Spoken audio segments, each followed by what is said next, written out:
You made it. I was on before you, boy. Yeah. Yeah, I had to zip around Wilmington fast. And if you know Wilmington and our traffic, that is a Herculean effort. Right. Josh has the braces off. He's good to Good. go. He's got some retainer stuff he's got to do for a while. I tell you, orthodontics is a lucrative business because everybody's got teeth. Right. Anyway, good to be back. Exciting show today, CJ. We got a lot to talk Yep. about, man, today. Yep, we got rocket plumes to show you. Had a SpaceX launch that snuck in there, and Right. got a jellyfish deal with millions of people singing that along the East Coast. Lots of tornado action yesterday, and we're going to spend a good deal of today's show talking about tornadoes with our friend Jen Narramore. Yep. So, without any more ado, we don't need any more ado. So, without further of that, let's get started. Let's do it.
Alrighty, welcome back, everybody. Mark Sudduth here, Wilmington, North Carolina. That is CJ Morgan down in Southwest Florida, Venice, Nokomis, somewhere in that vicinity. No fires where you are, right? I see Collier County. Naples. Collier County, man, they're getting it. Dan Summers got out just in time. Yeah. He used to run the emergency management and EMS down there and all that. And no joking matter, Collier County and hurting. There's some big time fire down there. I hope that gets under control soon. A little smoky here in Wilmington too today, CJ. I took Josh to get the braces off. Right. And we had a combination of smoke and fog. So I guess we had smog. Yeah. They're doing, seriously, they're doing a controlled burn nearby. And apparently somebody's house caught on fire around here last night. It's just mayhem everywhere. So anyway, Tuesday now, the 14th day of April, 2026. And it's talking weather time, and we got a action-packed show for you. Let's say hello to our folks on the chat real quick. Yeah, we've already got some folks jumping in. Some new folks, Sully76 and Chasing Mamie, have both asked about, what's going on with today's severe weather threat. And I don't want to give it away too soon. We got to keep you hooked. But we're going to be talking about today's show is, we are pivoting. Can you feel the pivot? We are pivoting more toward coverage of what's happening in the world around us, daily weather stuff. Exactly. Right now, the severe weather threat, that's why the thumbnail says Big Severe Weather Day. It is. Hopefully it says that. That's what I thought I uploaded.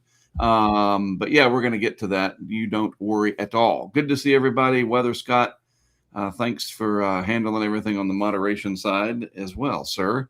And Geek G, don't want to leave him out. All right. Our friend Howard, I have closed Discord, so no worries. He's going to come knocking one of these days. All right. Let me show you what's happening with our national high and low temperature segment. Got a new one, CJ, a new contributor. Interesting. And yep. But before we get to that, of course, let's go over the list, the slide list. SINLAKU, however you say it, hits Saipan and the Tinian area. My wife happens to know a PA, physician's assistant, that she used to work with that lives out there, I think with her husband. And she's not watching this because they have no internet to speak of. But Joanna and family, I hope you guys are doing okay. She's been talking back and forth to me on the Facebook Messenger. She says they are in it right now. We'll talk about that. Big time tornadoes yesterday. I don't know what the... Yeah, you kind of messed up one of the abbreviations there. I was waiting for you to pick up on it, but it's all right. I don't know what state KA is. The boy's got a degree in geography. All right. Anyway, it's supposed to be Kansas. It's the first two letters of Kansas. You got to spot me something there. And the fucking S and A are too close to each other. Can you tell I was in a hurry? Just a bit. You got to fix that tornadoes, by the way. That has bothered me for the last 2 days. Dude, I know. Merriam-Webster, I looked it up. My daughter and I were doing it. I don't care what Merriam-Webster says. I speak English. It's tornadoes with an OES. I got dinged on her IXL. Anybody I know, that's do the so IXL strange. with their kids? And it said the plural of tornadoes, and I had an OES, and it went nope. And I'm like, what? And I looked it up. I did it on ChatGPT. I did it on the Google. I threw all the AI at it, and it said both are correct. But I agree with you, CJ. Bothers me. So for the sake of our show, we will, going forward, have an OES, and Kansas will be abbreviated with an S as well. Anyway, Kansas, Minnesota, and Iowa, tornadoes there, including some that were seen by my friend Jared Maloney and Haley Meyer, I believe, from Fox Weather. They finally got to see their first tornado yesterday. Yeah. Speaking of tornadoes, we'll have Jen Narramore on in just a little while, and we're going to have a bulk of today's talk related to severe weather and tornadoes, a little bit of history. And again, we're just moving more towards that. More experts coming on soon. We're going to be bringing Greg Nordstrom in several times a week. Anyway, and then we're going to take a look at Atlantic sea surface temperatures, and we got to raise some cash. We're not going to worry about it today, but I'm just warning you, tomorrow we're going to talk about how we need to be raising some money to get ready for our first expedition. Right. And we will hit that hard tomorrow. It is my responsibility. Nobody likes raising money, but we'll make it fun, and we'll give you some incentives, all right, that I think you'll like. And it's not what you think. We're not going to try to sell you something. I'm going to sell you an idea. I'm going to pull out the Don Draper in me. Advertising is an idea. All right. A concept, a feeling. Anyway, so national high and low temperatures. I think I got all this stuff spelled right. Yep. It's always the previous day, remember, because today hasn't happened yet. We're working on it. 97, we're going up at Rio Grande Village. And 11 from the state of Nevada, the Silver State. I used to live there in Lund, Nevada. And it is Nevada, not Nevada, right? I say Nevada. You say Nevada? No, I say Nevada. It's all good. So that's just because you have some folks in Colorado that would say Colorado, not Colorado. So I had to ask. Yeah, I mean, it's the Nevada. Yeah. All right, Rio Grande Village. We have visited this area a few times. It's typically hot in the Rio Grande Valley this time of year, and it was 97 degrees out there yesterday. Part of the overall heat that we're seeing across the southern tier states right now. But this is eventually going to shift. I said yesterday that I spoke at length with my friend Barry Goldsmith down at the National Weather Service of Brownsville when we were at dinner at the National Tropical Weather Conference Dine Around, and I bent his ear, as they say, about the different high temperatures that we see often in southern Texas. And he said, yeah, there's actually a season for that, and it'll eventually shift out of Texas, and we will be talking about Arizona and California a lot. All right? So we've looked at Rio Grande Valley quite a few times on the Street View. Yeah. I'll just show it to you on a map today. Now let's look at Lund, Nevada. Now at first, Lund, Nevada. I thought, oh, this is Iowa or Kansas or somewhere. How is that Nevada with all them crop circle things? Right. Well, Nevada is a lot of things, and it's got big mountains, and it's got valleys, and it's got agriculture. And here you go. Reno's quite lush, isn't it? Yes, it is. Exactly. Yeah. Out there at the front, sort of the foothills of the Sierra Nevada. So this is Lund, Nevada, where it was 11 degrees for the morning low. And let's grab our Google Street View person and drop them right there in the middle and see what we see. Right. That's kind of quaint, honestly. I like that. Very green.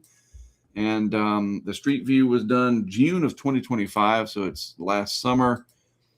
And man, it's just, that's kind of got an old, it looks like Pahrump, Nevada, but more green. Honestly.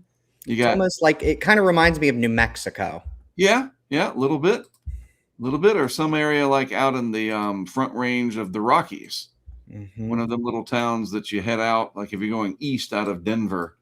Right. Vicinity. But yeah, this is Lund, Nevada, and some cold air had settled down in this obvious valley area. You see the mountains around. Yeah. In that cold air. Let's drive out of town. We'll just show you this real quick. That cold air is easy to pool and settle because remember, folks, cold air is dense like molasses. And this is just where it was able to pool and settle the most. We're almost out of town. The wonders of technology. And now you can clearly see, and this is the point of this segment, that cold air pooling in this big valley, it settles in and you get your low temperature there, wherever the ASOS station is. All right. So there you go. I have an idea that I'm going to go ahead and share that I want to do for 2027. So this is the 5th month of our show. Congratulations to us. It started on December 1st last year.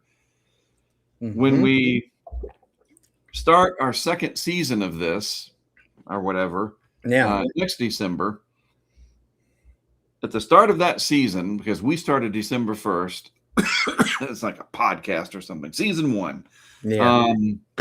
I'm going to have a little thing going on. I'm going to have a note card or something. Each high and low temperature, starting on our 2nd season, we're going to make a note. And at the end of the 2nd season, the location that had the most highs and the location that had the most lows in the next season, we're going to do the show from there at some point, you and me. Okay. So if Rio Grande Village has the winner, 2nd season, I don't know, we'll just make up a number. It had 64 days. We will do the show at some point from Rio Grande Village using Starlink. I love it. And if the low is frickin' Escort Station, Maine, or Mount Washington, New Hampshire, we're going to do the show there live one day as well. In a time period that fits when those things would happen. Right. You understand? So we might visit Mount Washington when it's -12. So yes, that's coming. But you got to stick around because that'll happen in season 3. We got to get through next year first. Right. Something to look forward to. So get ready, CJ. You're going to need some kind of a big jacket. Yeah. I can see it coming.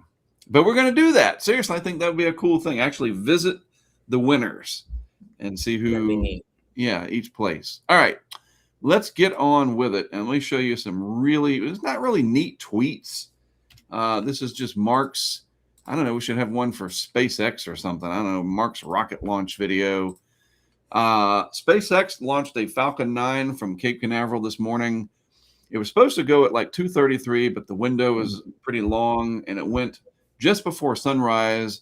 And so a lot of people along the East Coast were treated to this jellyfish effect. Our camera at Rodanthe, one of several out there. Oh, there it is. Okay, I see it. Awesome. Yeah, isn't that amazing? You got to imagine that people that have no idea about this, it has to scare the bejesus out of them. So I can speak to that. one year I flew up to Pittsburgh and drove with my aunt because my cousin had never driven cross country before. So I drove with her down to Florida, and we got to about Brunswick or Darien, Georgia. So just outside of Jacksonville on 95. And I could see that up in the sky along with the trail. And we were thinking, like, what the heck happened? Did something? And then it dawned on me, oh, no, it's a rocket launch. Right. Speaking of dawn, that's when this occurred. So it's really neat, CJ. You can see the moon right here and its reflection in the Atlantic. And then this is the jellyfish effect in the exhaust from the Falcon 9. And you can see its reflection a little bit in the Atlantic. And I like how it's above the clouds and all that stuff.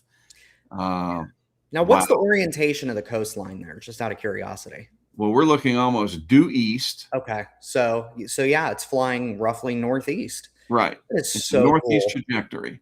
Yeah, that is so neat. So that is from Rodanthe, North Carolina. This, ladies and gentlemen, is from my son's apartment in Cary, North Carolina. Oh, wow. Look at that. Wow.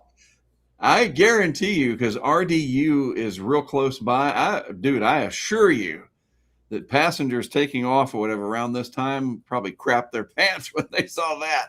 Can you imagine that thing? You're getting ready to take off from RDU. What do they say?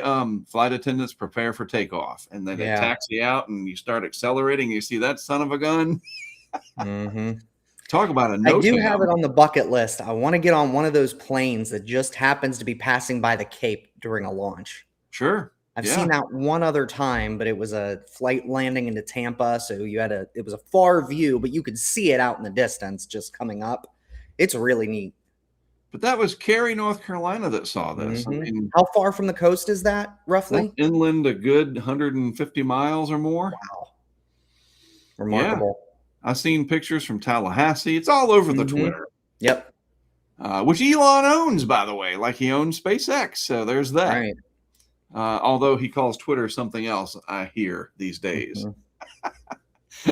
That's why my posts don't do very well, even though I'm a I had the verified thing back when it was Twitter. Then now you have to pay for it, and maybe because I refuse to call it that letter of the alphabet, I get downgraded for my engagements. I'm just kidding. Anyway, that's Cary, North Carolina. Wow, that's so neat. All right, did anybody else see that this morning? Anyone? Let's see. Peter thinks Utah awaits y'all. Hey, that's fine with me. I'll have to text Courtney and see if she saw it on her way to work. I like the aliens there from Howard. So That's did anybody else see the SpaceX launch this morning? Be interested to hear from you if you did. All right. It takes a few minutes for it to catch up real time. So let's take a look at what's next on today's agenda. I do believe it is our Typhoon out in the Pacific, if I am not mistaken, and it is. So luckily, it's no longer super. That's the good news. Top wind's 125, so it's about 145 mile per hour. It's still a Cat 4. Oh, yeah, still, and very large. Got a truck tire look to it, eye wall replacement cycle happening. And, it's passing right over Tinian and Saipan. If we look at the plot here, this is Guam down here. We lost our radar there, by the way. Right. Oh, it's bleeped. Yeah, but I want you to pull up that last image. That is just horrifying. That is the stuff of nightmares, to me at least. Yeah, they're right in the eye. There was one in 2018. Actually, we're going to visit some history in a moment from Michael Ferragamo. I like that name. He should be in like TV weather. Right. Michael Ferragamo with weather. It's just a great name. Anyway, and so my friend, let me see when the last thing I heard from Joanna, friend of my wife's, Joanne, sorry. And she's active right now. I'm actually she lives there in the Marianas? YouTube show. Mark, she lives there in the Marianas? She does. She lives right up here on the northern area. Let me see what the name of her town is. I don't. Did I look it up? Let me see what my history is. So it's SADOG, Sadog Tasi, Tasi. I have no idea how you say that. Sadog Tasi or Tasi, Saipan, Central Northern Marianas Islands. Wow. But I looked it up, and it's about right there that she lives. And again, she's a physician's assistant. Wow. And they are in the eye or the core. They're almost in that that front right quadrant of the eye too. Yep. She asked me about the backside, and I'm like, yeah, that's going to be pretty rough because it's going to go right over the long part of both islands. And this thing is crawling. Let's go back to the tidbits real quick. And let's see what the movement is. Really, we don't have a movement. That's a bummer. Oh, well. It's moving very slow, though. We can see that on satellite here. It is not moving fast. Look at that eye getting huge. It's just giant. Yep. So the center of the eye is splitting the uprights there between Tinian and Saipan, keeping Saipan and, unfortunately, Joanne and her husband in that northern eye wall. Although it doesn't look quite as bad as it did yesterday, it's still rough and very, very slow going. Oh, she says, Joanne, hello from inside my car under my patio as I charge my phone. Wow. They must be in the eye.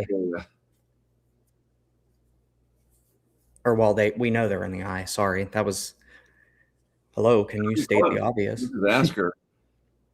All right. So she says, winds just started picking up a few minutes ago again. So they're hang in there, Joanne. Yep. Wow. So Michael Ferragamo, some great stuff here, the maps and everything else that he makes. These islands are no stranger to monster typhoons. They've had several Category 5 impacts, including catastrophic super typhoon Yutu in 2018. Interesting. And that one went right over Tinian itself. Wow. Look at that. That is insane. Yep. And then another shot of it. Unbelievable. So they might not be strangers to these things, but they are still not pleasant. Exactly. Believe me. All right. All right. So it is a big severe weather day on a lot of fronts.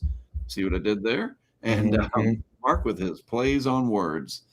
We're going to bring in Jen Narramore in just a moment. But first, CJ, walk us through what we have for today. Let's look at the outlook. I do want to look at the we'll do the outlook first, products, and then I want to look at the storm reports from yesterday. But first, let's take a look at what's happening today, please, sir. So today we have, it's basically just a continuation of the system that happened yesterday. You had a mesoscale convective vortex that set up near the Illinois-Indiana border this morning. And there's kind of a southward moving outflow, at least according to the NWS or the SPC outlook. So that's a boundary. This is kind of and that's linked to thunderstorms that were over parts of the eastern Corn Belt this morning. Right. But that outflow boundary is going to stall. It's likely to stall later on today, with the western portion advancing northward within a strengthening warm conveyor this afternoon. So we're going to get that warm air advection. The TLDR version of all of this is you're going to get that stalling boundary there. And what can happen is, and this is mainly going to be focused on the Iowa, Wisconsin, Illinois, that triple point border vicinity, that any storms that form along that boundary will rapidly become supercellular in nature, as well as potentially, and this is quoting directly from the actual outlook, large to giant hail and an intense tornado will be possible with the more mature or strongest supercells where storm relative helicity is locally maximized near the boundary. So wrapping that up into something more digestible, all we're looking at is, what we're looking at here is the potential for, again, another boundary rider that could really produce a strong tornado there. And you can see that we haven't seen it a lot this year. We have the SIG-2 that means up in here inside the SIG-1. And that is what this is trying to help delineate, that it is especially problematic, I think is a good way to put it, right inside this polygon that I'm outlining with the mouse here. So up to EF3, you said? Yeah, that's what that SIG2 means. Wow. So yeah, this is a significant day for severe weather. There will be obviously lots of chasers out there. Pick your favorite, follow along, but stay on top of it. That is the most important thing, is just to be aware. We're so distracted by all kinds of stuff in our lives, and that large to giant hail, very large to giant hail, that's also potentially very destructive. The wind threat today, significant as well. Chicago, you got ORD up there, big airport hub. Man, oh man, just not good. And then the hail threat and up to SIG2. Wow. Yeah. Wow. So definitely a maxed out hail threat, in terms of the intensity and let's there. Don't leave out Oklahoma and parts of the Red River. That's what I was gonna. Sorry, yeah, that's where I was going to move to next. Now, yesterday we had some really beautiful storms fire up along the dry line, and some really intense storms that rode it up into Kansas, with portions of the Kansas City metro actually, getting struck. Was that Ottawa or whatever it was? Ottawa, Kansas, yes. Let's do a real quick search of that. What we're looking at today is there's a bit more of a conditional threat down there along the Red River Valley up through the OKC metro. But, we could have some weak ascent tied to some subtle mid-level waves there. And any storm development will be around 20 to 22 Z. So that's, this afternoon, 5 o'clock somewhere, or 3 to 5, somewhere in there, I think, is what that translates to, as convective inhibition erodes. But the air mass is going to be very unstable. You're looking at 2,500 to 3,000 CAPE there, which, again, TLDR, high CAPE, low shear, but everything's kind of in place there that you could have a more conditional strong tornado threat across portions of the I-44 corridor going up from, the Red River Valley, Wichita Falls, up through OKC, and then north there into southeastern Kansas.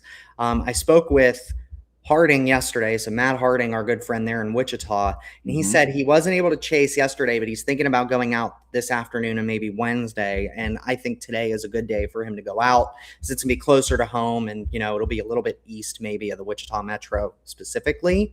But we'll be watching this. It's definitely a possibility today that you get this bimodal threat. And especially, even, I want to just point out, upstate New York, into Vermont and New Hampshire, of all places, and they got the SIG-1 in there. So whatever developed could be fairly robust. Right. Oh, it looks like we just got an update. It refreshed, or maybe it's just the web browser refreshing. I don't see any changes. No, nothing changed. Just the browser dynamically refreshing. Mine did that a little bit ago too. So that's today. How about tomorrow? Tomorrow, we're looking at, it's going to be more the same. It's going to be a little bit tampered, but I think the biggest threat tomorrow is really going to be down in the southern plains. We're actually going to have like a typical dry line setup just along and west of 35. So tomorrow, that's where I would be focused. But as you, again, looking at 2,000 to 3,000 CAPE. So for any of the chasers that are watching, it's very decent instability there tomorrow afternoon. But the photographs there above 2 to 3 kilometers are going to be a little bit more elongated and straight. So you could have pretty large hail with this as well. So again, another high CAPE, kind of low shear environment, but we're going to see what happens along the dry line. That's what I would be targeting for tomorrow. And then Thursday, it's going to be more of a marginal risk there. The models haven't really solved what could be going on with ongoing, ongoing issues. But there is, if you look down and below, a conditionally favorable supercell environment will be in place across the southern plains ahead of the dry line. So, folks, even though it's not outlined as a marginal risk threat, I do want to be, honest. I would be monitoring in that area. I bet it gets upgraded.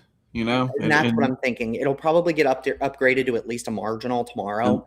And then maybe even a small area of a slight once we get to the day of. Yep. And then he said, Liz Lightman is the one that wrote this forecast. She continues on. Trends will be monitored given the otherwise very favorable thermodynamic and kinematic environment. So I think Thursday has the potential to be what, chasers call a sleeper day, one that sneaks up on you there in southern Oklahoma. So something to keep an eye on for sure. Indeed. But Mark, as we go into the end of the week, day 4, 5 and beyond, Friday looks to be pretty intense. It's going to be a more complex surface pattern, but it's something to keep in mind. I'm not going to get too into details because we're still so many days out, but we're already at a 30% chance for portions of the 35 core. Saw that. Well, it is Tuesday, and normally we would do a Tech Tuesday, but it's kind of Tornado Tuesday. It is. We're in the heart of severe weather season. It's April now, pretty much mid-April, and we have one of the nation's premier historians, especially when it comes to the loss of life from tornadoes. Somebody's got to cover that not so pleasant subject, but it's important. Yeah. But also just kind of putting everything into context, that all of these storms matter to lots of different people over the decades and centuries here in the United States. And to do that and more, we have Jen Narramore from Tornado Talk, and you know her from the Weather Brains. By the way, I texted you when this happened that I got in the elevator with my daughter at South Padre, and Kim got on with her husband, Patrick, that same elevator. And I just pointed at her and I said, Kim from Weather Brains. And I told you, she just kind of looked at me like, who is this talking to me? And I talked about it with her later, that it was just this awkward, like she wasn't sure how to react because she's never been referred to as Kim from Weather Brains. I love it. Yeah, she said something to me last night on the chat on the show, but she thoroughly enjoyed meeting you, and she's excited to have us come out and go chasing in about a month or a little bit over a month from now. So that'll be awesome. Before we go too far, I want to welcome, I've connected us, I think, to Facebook, she's connected, Twitter, and YouTube for Tornado Talk, and all these folks who may be popping on, maybe 1 or 2 people are going, what are you doing? We never go live. And so it's something that I want to try to do. We are live now. So I want to try to do it with the show with you guys, especially when I come on with a Check It In with Jen segment, just to try to get more exposure to you all, but also to what Tornado Talk is up to with the memorial and, going out chasing, which I'm extremely excited about, at the end of May. So this is going to be great, guys, to be able to go out there. And I love how we're doing it, where we're going to go look at the structure and talk about the history as well while we're out there, and just do things in a more educational way. I think it's going to be awesome. Absolutely. We're going to talk about that more as we go forward. Let's real quick look at yesterday, though, for both of you. Again, if we can get Jen Narramore done so that she's not covering any more fatalities, that would be great. We need to put her into retirement before all is said and done. All right. So let's work on that, folks. We're always going to have, and I'm serious, if we can keep people from dying from weather events, we have really accomplished something. And that is the social science. And correct me if I'm wrong, Jen, but that's what Kim specializes in. That's right. Yep. Yep. She is a social scientist. Right. Before her talk, because we had to get the kids and the family back home. But that's why she was there, was to give a talk about that. But that social science is so uber important. More people talking about that going forward. And that's what helps. That's the you part, where you have the ability to take the applied science, learn from it, and then collectively as a community, that's what Spann has worked on for so long. James Spann, whether he knows it or not, he is a social scientist too, as long as being a meteorologist. But we got these storm reports, and as far as I know, no injuries or deaths from yesterday's stuff, right? Hopefully. I have not heard of any. I have not seen anything. Which I'm so grateful for, especially with the stuff in Kansas was not expected, and so that was that. I mean, it just shows what Mother Nature can do. I mean, it's, if the ingredients are going to come together, we break that cap, this is what happens. Right. And it's great way to put that. So it's just something. If it's April and May in the plains, and there's a storm threat, pay attention, and folks out here know about that. But those are huge supercells that formed, and I've seen some of the damage. I posted a little bit of some damage photos on our Twitter page, and it was significant. So, but luckily we've not had any reports of any fatalities or injuries. Just some scared folks, stuff's ripped around around them in Ottawa, and then there was a couple other cells south of there. Blue Mountain we had area, Wisconsin. We had 15 tornadoes total, preliminary data from Wisconsin, Minnesota, Iowa, and the proper abbreviation of Kansas. Again, these ones here in Kansas, eastern Kansas, not completely like they weren't out of the blue, but they overperformed, I think is a good way to put it. Very much so. The event seemed to underperform to the north, where the thought was that you would have more of a chance for stronger tornadoes there in southern Michigan or southern Minnesota and northern Wisconsin, or western Wisconsin, northern Iowa. But I can tell you, I was more paying attention down in the Oklahoma area. Right. And nothing happened down there. But then in eastern Kansas, I texted you, Jen, last night while it was going on. I just, the radar presentation from that was incredible. Yeah, it certainly was. And yeah, too dry, I think, in Oklahoma. Too much dry air filtered in, and it just, nothing. It was too stable. So, but you know what? This just shows we've got a lot of learning to do, and this is why it's important to go out and see the structure and see why things happen. Sure. Weather's hard, everybody. Yeah, it's really hard. It certainly can be. Yeah. Well, this is the picture that I took from the silos at Magnolia. I want to talk about this first with you. I didn't realize that there was such an impactful tornado back in the early 50s there in Waco. The F5, this is before the enhanced Fujita scale came to be, and 114 lives, it says it right there, were lost. And that is significant, right? And the silos are still there. It's part of the Chip and Joanna Gaines investment to that area. It's a beautiful sort of enclave inside of Waco that I talked about yesterday, like almost like I got a paycheck from the Convention and Visitors Bureau down there, which I didn't, but it is such a neat place. But then you have this history. So I wanted to pick your brain on it, Jen, and see what you can tell us about that. I didn't realize I knew about Gerald because I think I texted you about that too. It's really funny because my wife said, "Why do you keep bothering her? Why don't you just ask Google?" I don't think I'm bothering Jen. That's what she does. Yep. It is what I do. Everybody wants to know about hurricanes. I want them to ask me. And if I just ask Google, because I didn't want to bother you. You're not bothering me. So anyway, no, I'm tell so us glad more about that Waco tornado, please. Yeah, and I sent you a couple of links. We actually have an article on tornadotalk.com on this Waco, May 11th, 1953.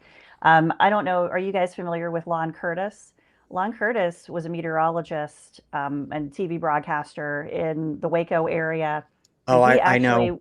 Yep, he was a spotter for Gerald. And he was out there. He got some of the only imagery of the Gerald tornado, and so he was out. But I actually interviewed him for our Gerald podcast that we did when Tornado Talk started off as a podcast, and he wrote a couple of articles for us. And this is one that he did here on the Waco tornado. He kind of went through the meteorology, what it felt like that day.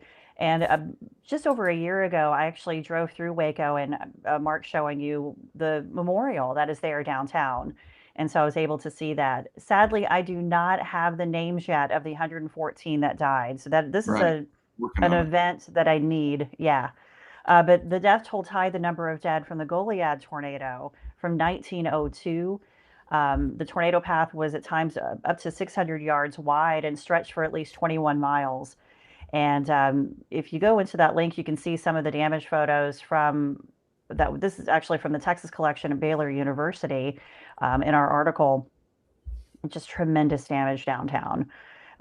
Cars smashed and buildings crumbled, and the continuation here. Okay. Lon's article talks a little bit too about another tornado that hit San Angelo that same day. And that's about 175 miles to the west of Waco, and it killed 13 people and injured 159. But that was rated F4. But this Waco tornado was rated F5, and just tremendous. So yeah, that just sounds horrifying. Yeah. And he writes in here, it goes, unfortunately, many people in Waco ignored the warning from that forecaster. There was in the Bureau area in New Orleans, warned that there may be a few tornadoes in parts of Texas, and many people ignored that, believing a local belief that Waco was immune to tornadoes. We run into this a lot. There is folklore and beliefs that tornadoes aren't going to happen. We're immune to it. It's not going to cross the river, is what they believed in Vicksburg. It's not going to hit Topeka because of Burnett's Mound. You know, tornadoes don't hit mountains. We hear it all the time. But others said, the belief was said to have originated with a Native American tribe, the Wacos, from which the city took its name. Others said the belief was based on topography because Waco was located in a low area near the confluence of the Brazos and Bosque rivers. And so that kind of added to this, well, we're not going to get hit mentality. Right. So. Late day, that's pretty much what you would expect. That 4:15 jumps out, you know, that late day, the cat broke or whatever. You can just kind of picture all of this. We know the science now much better all these years later. Yeah. And then 15 minutes downtown south. And I know Waco fairly well. I've been there a few times, but once was back in 2020 when it was our staging area to do a couple of launches for the weather balloon project and some severe weather work. I've been down there chasing hail before, and just again recently. And then, you know, I think the visit to the silos, and then seeing this plaque. Every once in a while, a city will just kind of, that I've been to before, will jump out at me. I had been through Waveland a few times before Katrina, and now Waveland is a big part of my hurricane memory. You know what I mean, Jen? And so Waco now will have a more special place as I learn more and more about severe weather going forward. So I'm really glad you're on talking about this. Yeah. You know what? This is one of the hard things, guys, for me is I'm hitting the road. Now, right now I'm in the middle of a break. I'm up in Ohio right now, just kind of collecting my thoughts before I hit the road again in May, and then I'll be out June, July.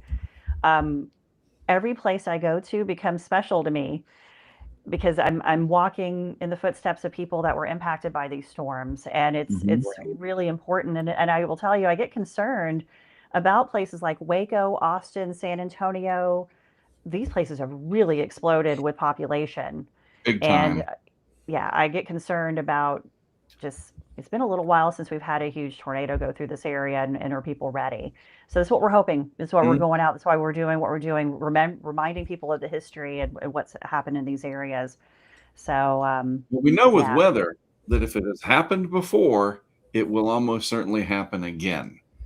That's how that works. You know, usually we're pretty safe if something has never happened that we know of in our short time studying these things. But you can almost bet your bottom dollar, as I say, that if it's happened, and Max Mayfield taught me that from the National Hurricane Center, if it's happened before, it's about, in that context, he was talking about New England and Long Island. We were doing a project.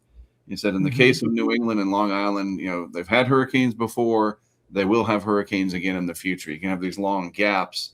But yes, that I-35 corridor, CJ, you and I have not been down that way yet, right? I did it solo back in 24.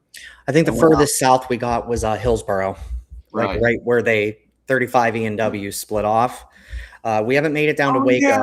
We've been in the outskirts. Yeah, we're going to get it. Yeah. We went down to Itasca or whatever it was called, and Brant was there. Greg's friend, Brant. Who's now at Charleston. Anyway, I start remembering these things. So you could be sparked up. But that corridor south of, you have 35E and 35W that come out of the Metroplex. And then the 35 corridor is just, like you said, Jen, exploding. You have Georgetown, Hillsboro, Temple, Waco, and then you have Austin, Leander, Round Rock, and then eventually down towards San Antonio. And the area is just growing. In fact, their road network right now, it's a cluster F because they're doing all this construction, trying to widen everything.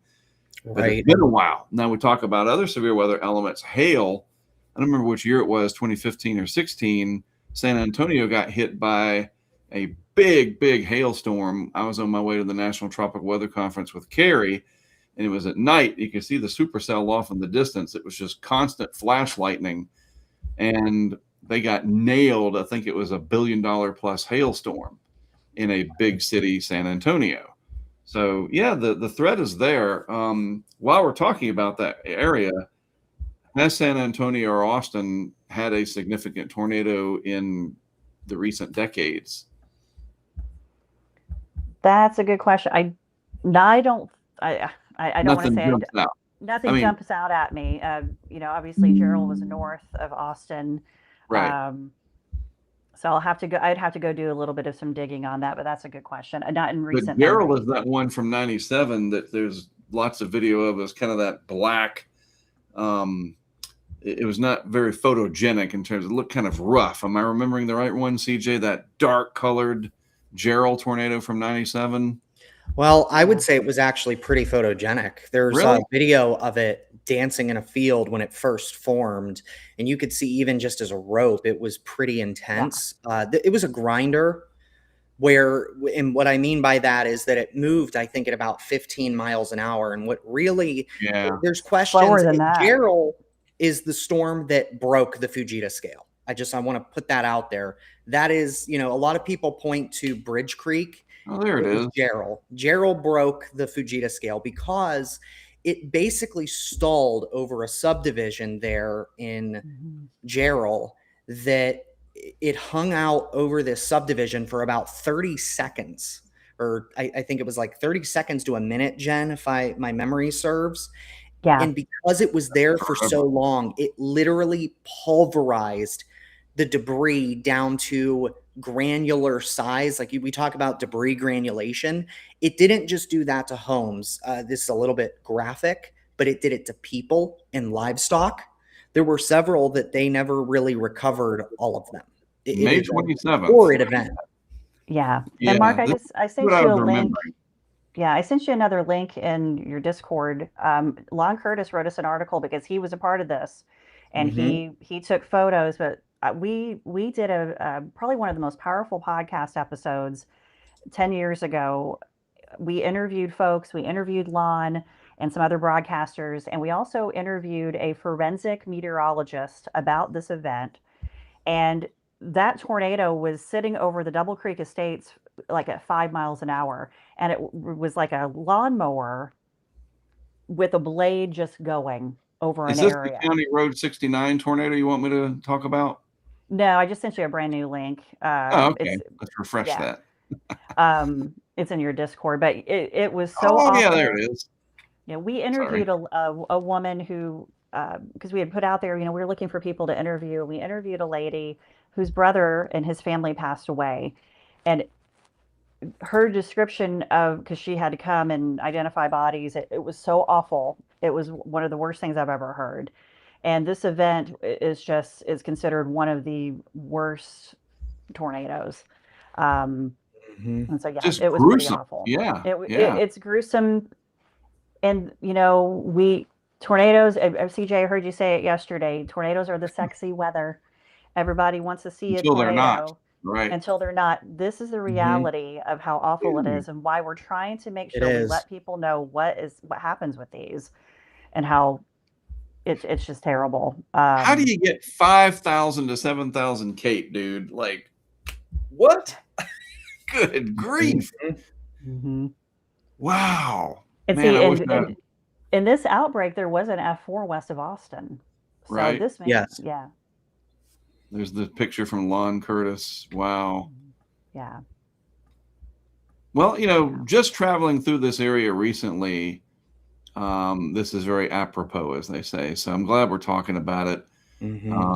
Really good stuff, too, by the way, folks, at Tornado Talk. I will be sending these links, especially to the Waco one, to it's the spring break chat that we had on the old iPhone there for the Sudduth that went to the South Padre and all that. I'm going to send it to them. My son Cole his wife, she's the one that really was excited to visit the silos at Magnolia, that Chip and Joanna Gaines thing. And just by sheer accident, when Cole looked at that plaque and said, "Dad, there was a tornado here.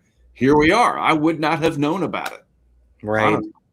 Yeah. So yeah, fascinating and it is humbling at the same time for the human scale of how impactful these can be. Yeah. Man, oh man. So chat, let's see. Daryl referred to as the dead man walking tornado. Remember driving through that area afterwards. So why do people call it that, CJ, Jen, either one of you? Jen, do you want me to, you can take it, either or. You go for it. Yeah, go for it.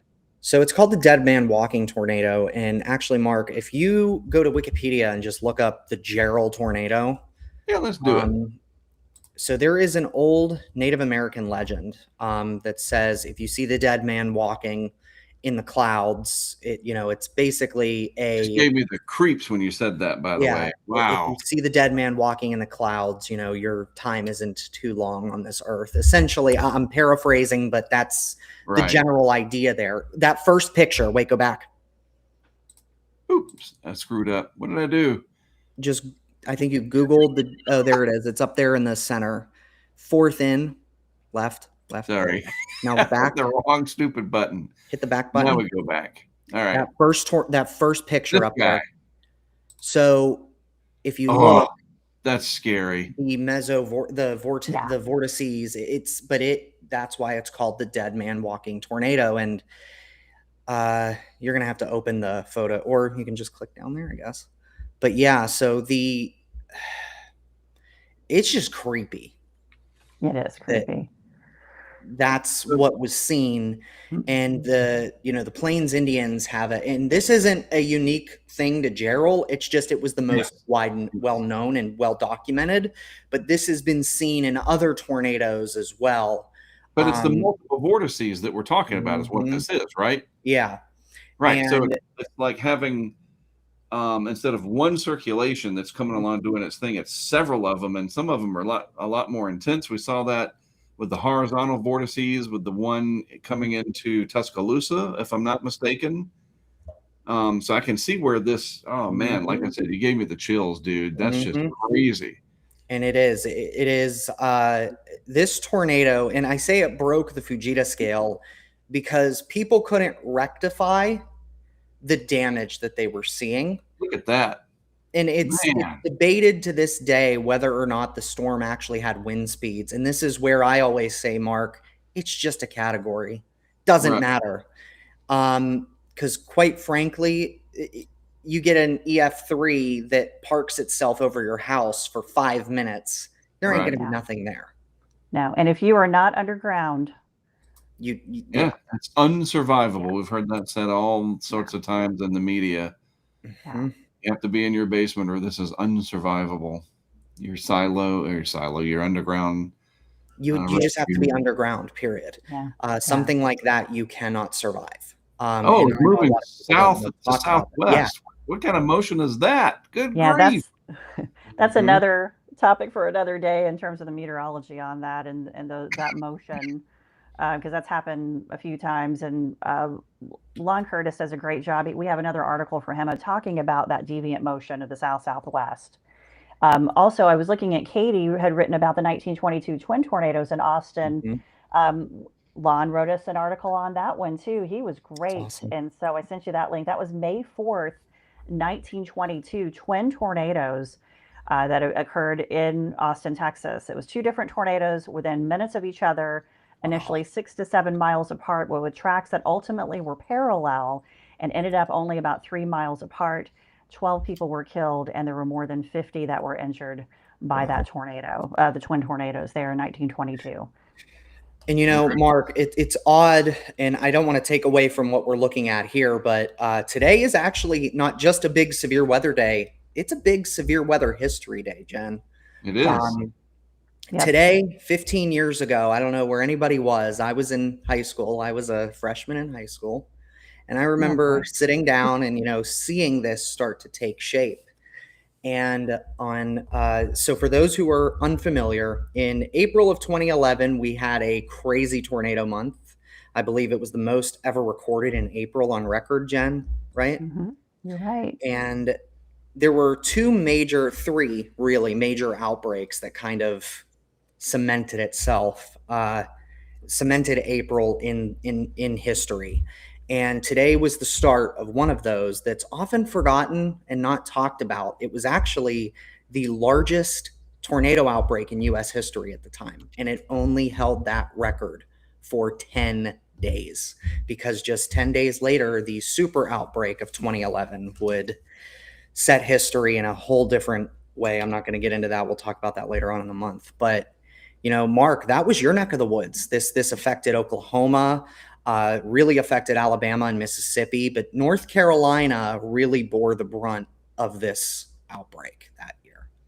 Did you do a video on that yet? I was looking for it. I'm in the process, so I'm finishing it up.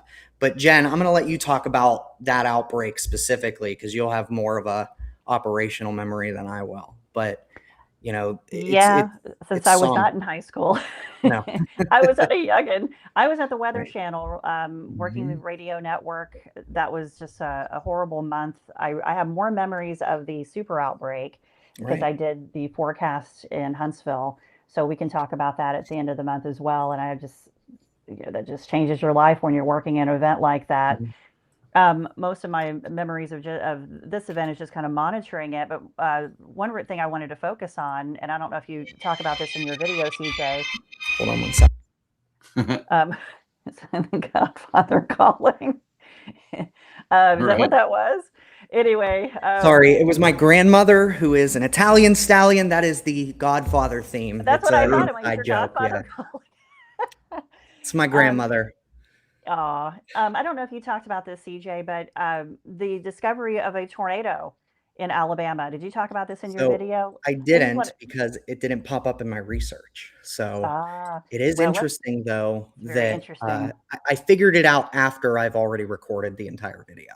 Yeah, I did a quick audio last night for Weather Brains on this, Mark, and that's that County Road 69 event page that I sent you.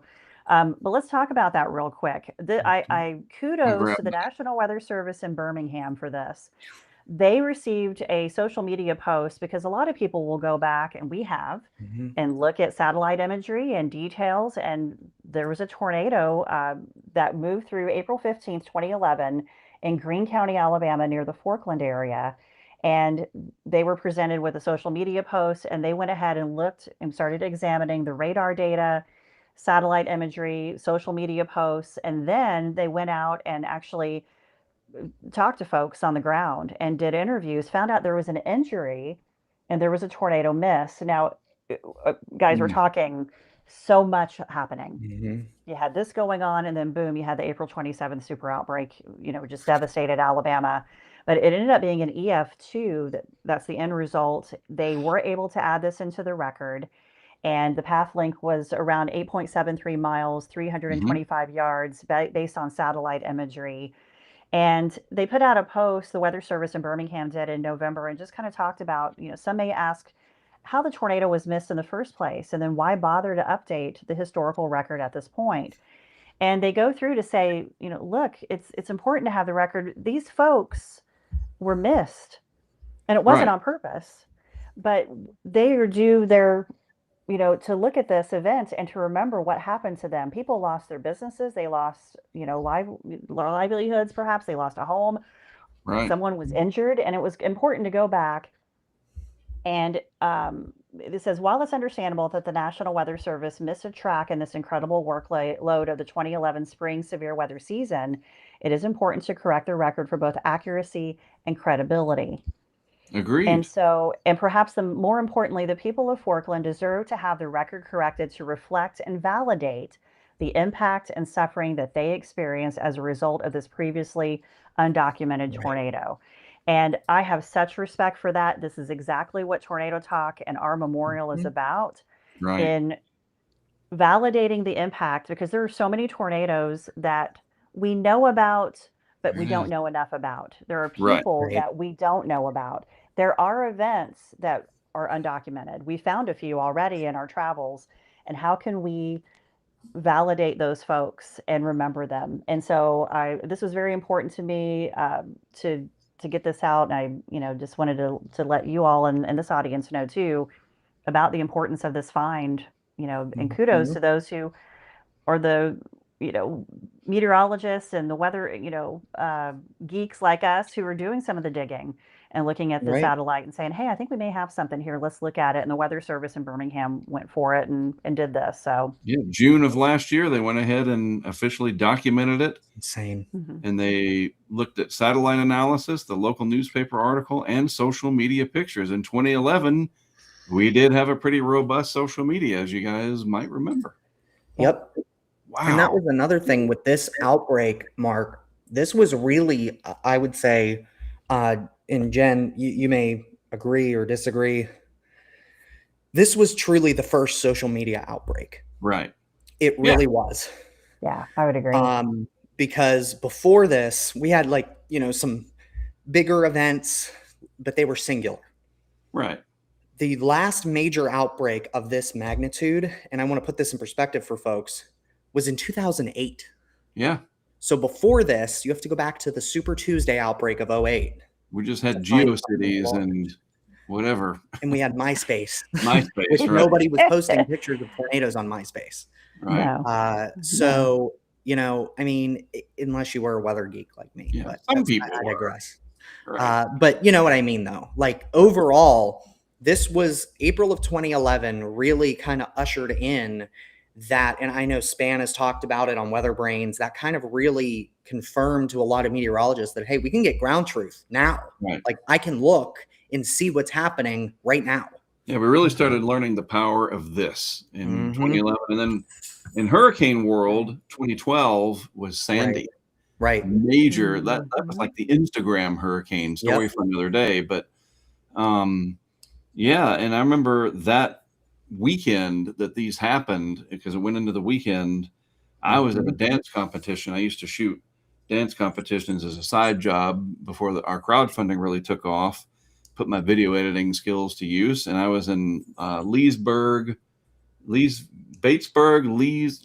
whatever it is in South Carolina. Weather Scott will know, at the high school. And there was a dance competition going on. And I remember the night before, I got there with my son Cole, who was helping me. He managed like the money side and whatever, and I shot the stuff in the auditorium. Of course, I was on top of this, and I was making the organizer of this whole thing aware that we may have some problems later today. We're going to have 800 people in here. We got to be on top of this. Anyway, they erupted. It's like unzipping a big zipper to our east. And the supercells lit up, and they were discrete supercells. And there's a picture of it somewhere. I was trying to look while y'all were talking if I had posted it on Twitter. I looked in the Twitter advanced search. I couldn't find it. It's got to be on one of my iPhones somewhere. CJ, I did take a picture of that. Right. I think you've shown it to me, if I'm not mistaken. Got to be somewhere. I try to save everything just for this reason. But yeah, I mean, this outbreak it still holds the record for, North Carolina's worst tornado outbreak. If I'm not mistaken. Really big one went up towards the Raleigh area. And I remember a Lowe's home improvement store got a direct hit. Yep. Sanford, North Carolina. Yeah. So CJ, I'm really interested. Yeah, CJ, I'm really interested in your video. What can you give us a tease? Are you covering mostly the North Carolina part, or are you just the whole outbreak? Or so I tried to cover in my videos where I do these outbreaks, and it becomes a problem. Which ones do you cover? And I know, even when it's happening in real time, for broadcast media, it's a problem when you have these giant outbreaks. Which of these do you cover? I try to focus on the ones that were killers. And the reason for that is because some of them are not as talked about.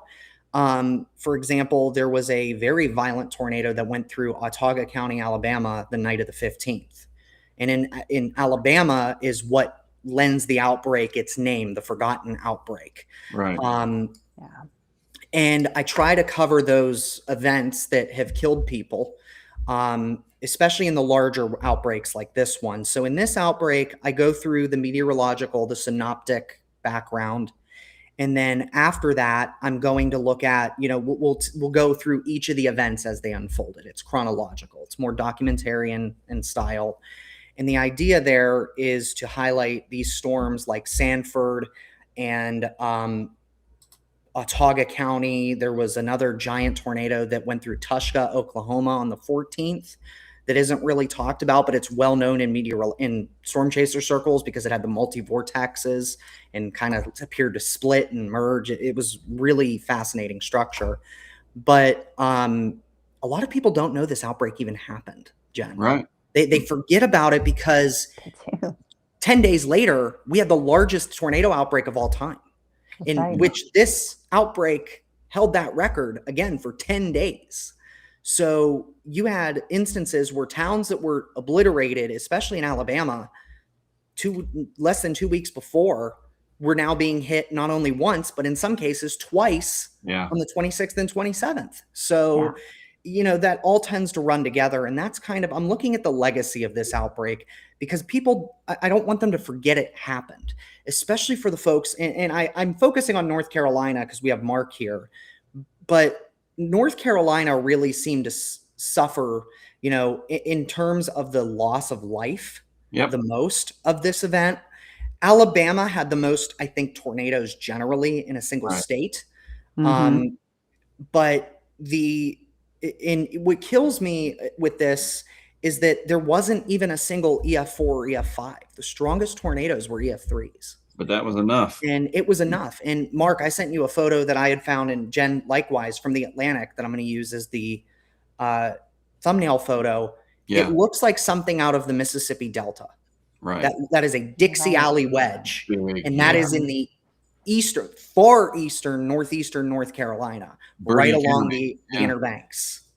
And it is just wild that this has happened. And now that I know that the 1984 Carolinas outbreak has occurred, I'm going to go back and cover that because a lot of people don't realize there is like a mini tornado alley there in the Carolinas, in the Piedmont. Mm-hmm. Yeah, absolutely. I did a report about that. My very first paid job when I was a professional up-and-coming hurricane expert. Literally days after I graduated UNC Wilmington, I got a job as an intern at Wilmington Industrial Development to write a paper. And again, when you write papers in college and you complain about it, when am I ever going to write papers out in the real world? Right. I did a few days after anyway. The guy asked me to write a paper, a summary. Basically, he wanted me to show that Wilmington, Southeast North Carolina, did not have a hurricane problem so that we could invite and entice business and industry to develop here. And in my research, I discovered Dr. William Gray, and 1995, it looks like the AMO is getting ready to flip, and we all know what happened. B, I discovered that we had this mini tornado alley kind of along the Sandhills region, straddling I-95, ironically enough, southwest to northeast, and that the tornado threat is going to be more inland was my end result. It was like an addendum, but we do have a deep and rich hurricane history, so forth and so on.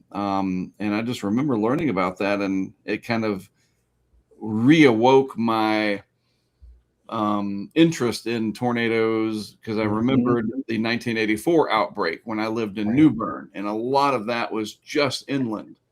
So to your point, there is just the way things set up, and that moderate that we talked about from a few weeks ago that ended up on the lower end. We don't want to say it busted. It was the lower end of the forecast parameters. Was a setup in that same corridor that had the environment been there, we would have had several very large, violent tornadoes. So yeah, you're absolutely right, CJ. And that one in 2011, I'll never forget it. I walked out in front of that high school and I could look east and see the supercells lined up. They all looked like Imperial cruisers from Star Wars. I'm serious. They were just it looked like AI in front of my eyes. Like that can't be the Carolinas. Right. And there they were lined up, all marching to the northeast into history. Right. And so in the chat, at PB7002 commented, I thought 4374 was the biggest before 427. I thought this was the biggest for Alabama, but not for the U.S. as a whole. As a matter of fact, the forgotten outbreak superseded the super outbreak of 74. Because remember, we didn't have, this was 10 days before the super outbreak of 11. Right. You're looking at 149 tornadoes that were confirmed out of the super outbreak. Out of the forgotten outbreak, we had 178 in about the same amount of time. A lot. So, but I do want to preface this. The 74 outbreak is still the most violent. Right. Mm-hmm. There were more F4s, F5s, giant, violent, really violent tornadoes. Yeah. Not that the tornadoes on April 27th weren't. You still had giant, violent tornadoes. But in terms of just the raw numbers, that's how it stacks up. And again, I touch on this briefly. We try to categorize things as humans, and we have this need to group things together so we can try to make patterns and understand things. Our monkey brains, as some people say, they have to see the pattern in everything. But this is where I really connected with you, Jen. It doesn't represent the suffering. To the people of North Carolina, this was a generational event. Yeah. And they will always, and still to this day, you see in the messaging, they hearken back to it. Sure. For the people of the Carolinas and in the Hampton Roads area too, I don't want to leave out Southeastern Virginia. I have a lot of love for Tidewater, Virginia. I grew up vacationing there as a kid. This was very violent for them too. And, there were 2 nuclear power plants that were almost hit on this day. One in North Carolina and another in Surrey, Virginia. The one in Virginia actually did have its power cut out, but luckily the backup systems, did what they were supposed to do. So, there was a lot of things that went wrong for this event to happen, and for it to just be automatically superseded by what I would argue is like the apocalypse of tornadoes that occurred 10 days later. This was the beginning of one of, I would argue, the most violent periods of severe weather in this nation's history. Full stop. Yeah, you're right. And what did we learn from that? We learned a lot. April 2011. Really yeah. And Jen, you can probably speak more to it because you interface a lot more with the folks in academia on that side of the science. This taught us so much. Mm-hmm. And, it was really when meteorologists started working together with social scientists for the first time. I know James Spann, this is what he witnessed the super outbreak of 74, right? When he was a kid, he was like fresh out of high school or whatever. But this event was like, I remember seeing an interview. We got to get him on here sometime to talk about this stuff. But, I think in one of the interviews I saw, he said, this is what I'm going to do for the rest of my life. Right. Mm-hmm. And that's really, he won't talk about what he saw in 74 because it was so awful that he doesn't talk about it, but it drove him to want to help people. And and then April 27th, was such a defining moment for, because he was on the air, he was covering it, and he tries to remember the names of the lost from that day. And don't quote me on this, but I believe this is the time where he met Kim Cloco McLean and really started, you're right, working on the social science and trying to understand, how do we help people? How do we make sure that this does not happen? Right. If we have a big outbreak, how do we save lives? And it's so important. Well, we had a question about the day 4. Figure we will address it real quick, and we're going to be on top of it more each day as we get through the week. So this takes us out to Friday, if I'm not mistaken, right? Tuesday, Wednesday, Thursday, Friday. Already a 30%. You can deduce from that would be an enhanced risk, potentially, maybe more. And it's generally right in the heart of the alley, so stretching up from Oklahoma City past Des Moines, Iowa. And if we look down at the text here, that strong upper trough, and these are all of your clues. These are the things that we're going to talk about a lot as we go forward to really teach our audience more about the mechanics of how severe weather works. I want you all to understand the why behind the what is. Certain people didn't make that up. That's heard other people say that. The end result is the tornado. We want to see if there's a tornado. When there's a hurricane that makes landfall, our cameras show you what happens. And all along that journey to get to that, for the last 25 years, I have explained it through my YouTube videos and literally have made a living doing so. Now we really want to do that with severe weather. Done a pretty good job, I think, with the hail stuff. Now we're going to really dip into the tornado. So strong upper trough is one of those ingredients, and the overall setup with this 40 to 60 knot, 850 to 700 millibar flow. So lots of strong wind aloft. The mechanics are going to be there. Surface dry line. These are still 4 days away, and in forecasting, that is an eternity. But the bottom line is there is the potential for a few strong tornadoes, initial supercell storms capable of all hazards is the bottom line here, including very large hail and strong tornadoes. And then everything grows upscale into a squall line, which has its own problems. Right. And we will be delving in, digging into this more and more as the week progresses. Tomorrow, in fact, because this will pop up on the day 3. Right. I do want to show you all, as we start to wrap up, though, on our menu of items. Let's look at the Atlantic sea surface temperatures. Important, but not the be all end all for Atlantic hurricane activity. The main thing that I want to point out is how the eastern Atlantic, off the Iberian Peninsula and whatnot, is at or below average for the first time in a long time. So I think what we can take away from this is our tropical waves, when they come off Africa this year, are likely going to struggle between 20 west longitude here and all the way over to about 60 west, unless this changes. This is just April 13th, for goodness sakes. There's a lot of time that this could flip. But taken verbatim, this is the look of an inactive hurricane season overall. But that doesn't mean nothing, and that doesn't say anything about impacts. We know that. We should anyway. And we see how warm the Gulf is. But yeah, Atlantic sea surface temperatures, this is a different look, folks, I think, that we have seen since 2017. And Brandon Dunn, if you're watching, I think that's right. We have not seen this kind of a negative setup since 15 or 17, something like that. And we have the big El Nino coming on top of that. So sea surface temperature is not very favorable for tropical cyclone activity as of April 13th, when this map was updated. So we'll see how that pans out.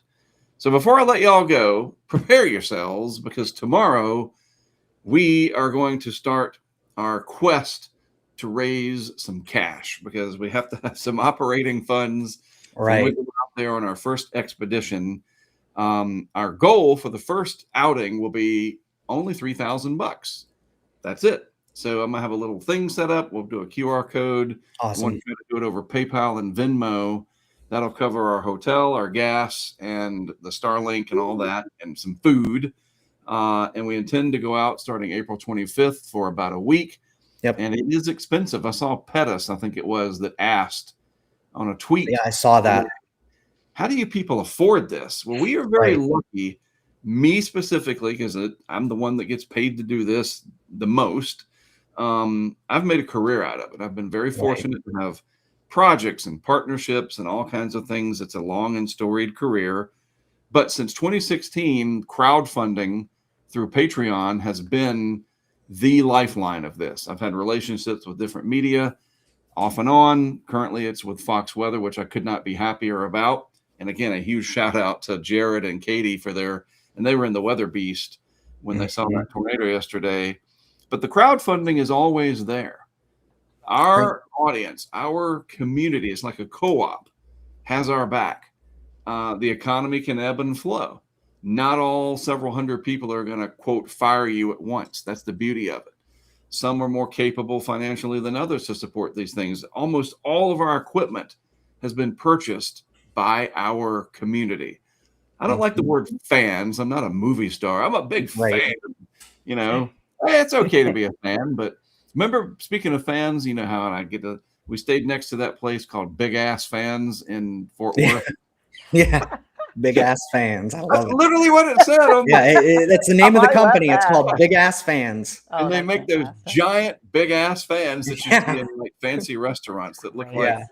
Anyway, our community and our big ass fans help support what we do, and we are very grateful for that. But it is my job to ask for the money. If I don't ask, people probably think we're doing okay. We are, but we do need a little help because I don't want to be in a lurch later on when we get to the heart of hurricane season and then the desert Southwest impacts. So starting tomorrow, I'm going to bring around the hat, the little tin can, whatever, via a QR code. And our goal is to raise $3,000 before we leave on April the 25th. So either through enough patrons on Patreon that I can offset it there, or through PayPal or Venmo. Because, you know, we don't show up at Love's and they go, oh, it's Mark and CJ. Have all the gas you want. Just move that RV out of the way. Mark and CJ are here. They need the gas for free. When I go to Hampton Inn or Home 2 Suites, Hilton doesn't do.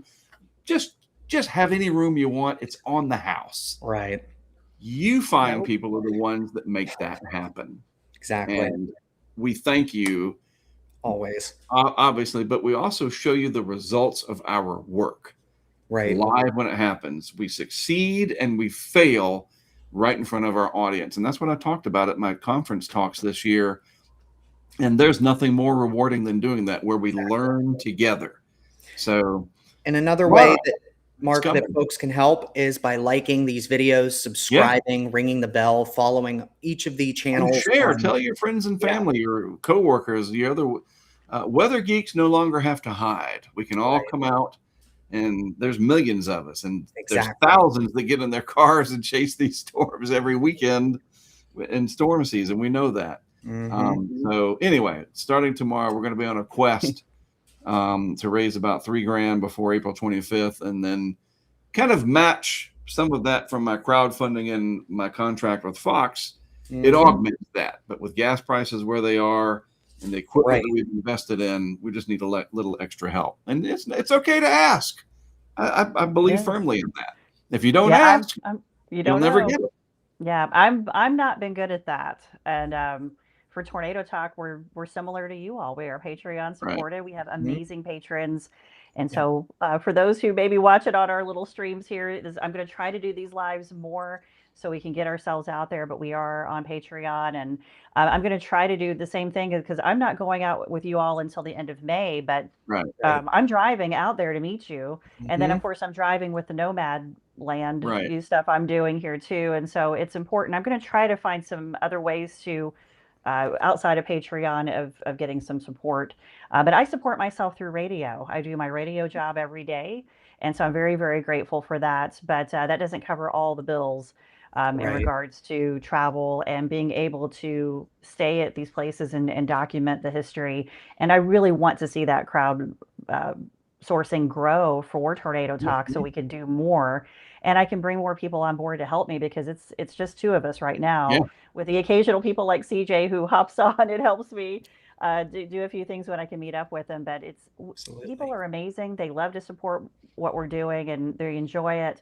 And they see the importance of what we're doing and what you're doing too, Mark. And I'm so glad to be partnering with you in this. And I'm so grateful that you bring me on every week to talk about Tornado Talk. So it's been great. So every time I come on, I'd like to restream and promote and let people know, hey, but it's not just about me, it's about Mark and what he's doing.